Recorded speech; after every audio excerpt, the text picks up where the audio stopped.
To me, it doesn't matter if you've been playing guitar for 3 months or 30 years. Whether we are talking about playing rhythm guitar or lead guitar and improvising, the better you get at these two things, the better you will be as a guitar player. I'm going to tell you what these two things are and then break them down for you. So let's dive in. So first of all, these two things work together. In my opinion, one doesn't do you any good without the other. After I break these keys down, I'm going to show you something really cool that will put all of this in perspective and help you start applying this to your playing immediately. So number one is knowing the guitar fretboard. Number two is developing your ear. So when I say knowing the guitar fretboard, that doesn't mean you have to memorize every note or memorize a whole bunch of different chords and scales. It's all about knowing what options you have going from point A to point B. So this E note right here to this E note, or this A note to this A note, this E major chord to this E major chord, to this E major chord, this A major chord, to this A major chord, to this A major chord, to this one. So let's say all you know is this E major chord in open position, and then you know this E bar chord right here. That's enough information for you to build on. So you know you've got your E root notes, so there's your E, there's your E note, there's your E note, there's an E note, there's an E note. So think of just using your ear and understanding the concept of everywhere that there's an E note, there's an E chord.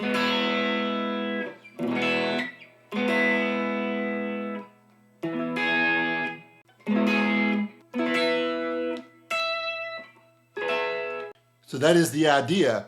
So an example of using your ear, again, you know this chord here, you know this D open chord. Well, you know that if you bring this up 2 frets, then you're playing an E chord. So now you got this E chord and this E chord. You got this E note right here, so you got an E chord right there. Once again, going from this E, and you got this E, there's your bar chord. Again, we're going to go here. There's our root note, there's our E note, and you could play it like this, where it goes to this note. Once again, here's your E right there. There's your E right there. So if you're familiar with your caged shapes, it doesn't matter what you call it, but there's just positions where you've got that E chord. So this would be your E shape. Here's your D shape, C shape, A shape, G shape. Of course, you can do it here. And then you're back to your E. So what can you do with that information? Well, you can take and understand that where your root notes are and your different caged shapes of your chords, you're going to have a scale pattern or a scale position, whatever you want to call it, in each one of those shapes. So you got one here, you got one here, you got one here. As an example, here's our C shape.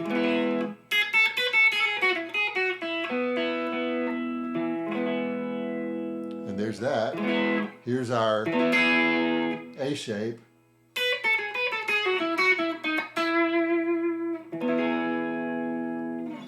Here's our G shape.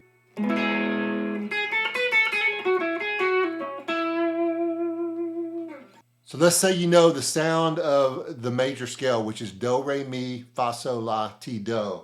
So you could take any one of these E root notes and you could start there and do that scale just by knowing that by your ear, just by hearing it. You can go from this one. You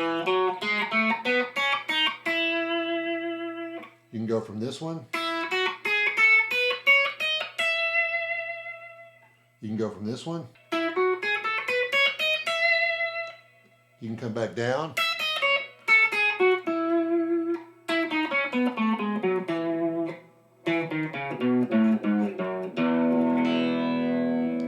So once again, you've played notes from here to here, and you don't really know all of the patterns from, from the bottom E string all the way to the top E string, but you can feel your way through just by knowing the sound of that major scale.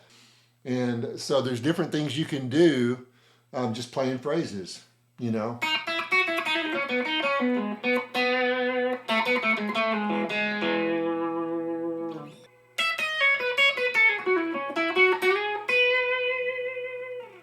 All that's built around that E major chord, different positions.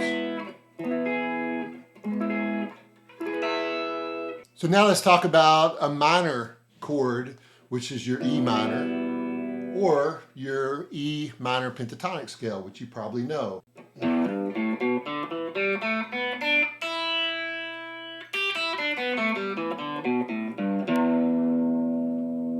And if you want to, you could add your blues note in there.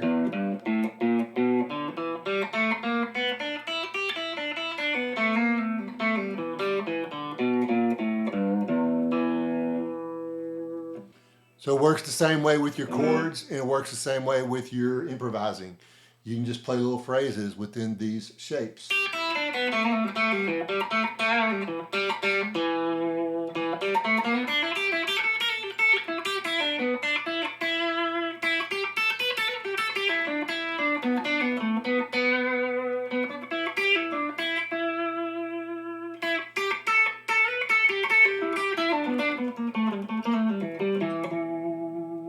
Once again, we've played in different positions, shapes, whatever, but we went from this E to this E, and we were just playing some phrases and some licks. We didn't necessarily play all of the positions up and down the fretboard. So now here is the really cool thing about all of this that for me was mind-blowing when it finally clicked. So whether you're talking about playing chords or scales, there are 5 positions, shapes, patterns, whatever you want to call them. You start with your 5 caged chord shapes. Then you have your 5 pentatonic or blues scale positions or shapes. Then you have your 5 major scale or modes. So you may be asking, but isn't there actually 7 modes? The answer is yes, but there are really only 5 patterns that you need to know. I actually have a 23-page PDF reference guide that shows you all of this and more that you can download for free. If you want a copy of it, just put free PDF in the comments and I will send it to you. Just comment free PDF and I'll send you the link. So now let's talk about going from this A to this A, or this A chord to this A chord. Same concept. You've got your 5 caged chord shapes, and within that you've got a scale pattern or shape that you can play. If you want to solo over it, if you take this A position right here, then you've got a scale pattern right here.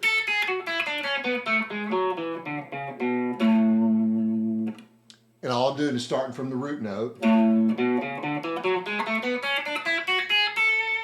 And that is your major scale, your do, re, mi, fa, sol, la, ti, do.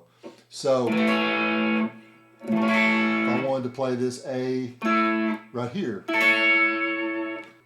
there's my A note right there.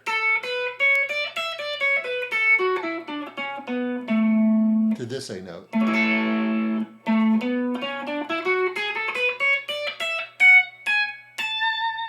To this A note. And once again, if I know this is the scale from here, then if I go up 12 frets, it's the same thing.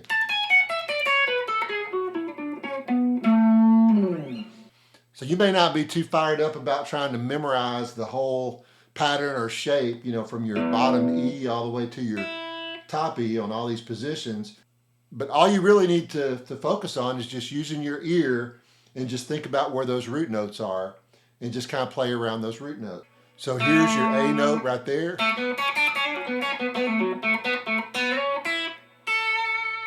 Here's your root note right here. There's your root note right there. Here's your root note right here. There's my root note right there. So you have all kinds of options to go from this A to this A.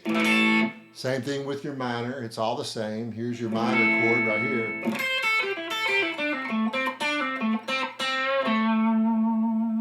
It's all about developing your ear and just being able to hear those notes. If you start out on this A note right here, then it's just a matter of where do I go from here? Well, if it's major, I could do that. If it's minor, I could do this.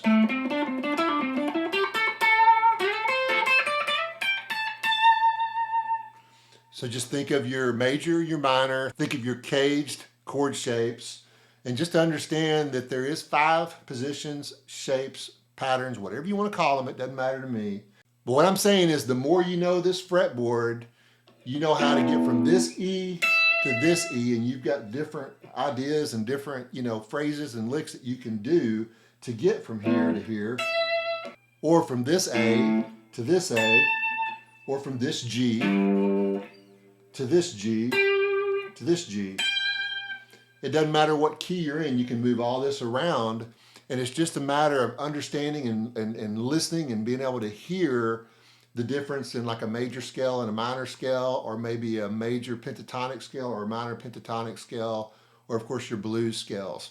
So it's all about just using your ear and being able to really hear, just how to play around the root note and the chords. So it doesn't matter what chord, if you're playing, say, this C sharp minor,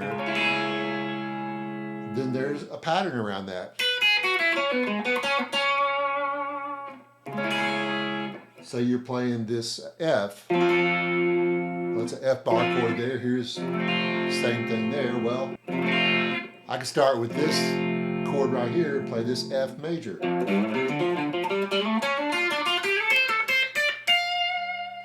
Once again, I went from this F to this F.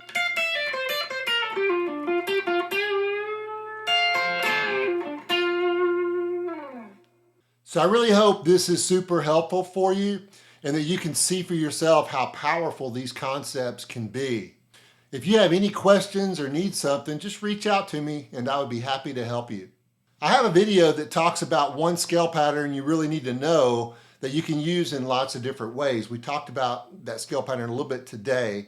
I would encourage you to check out that video. Just click the video on your screen or the one I'll link below. Keep rocking, and I hope to see you soon.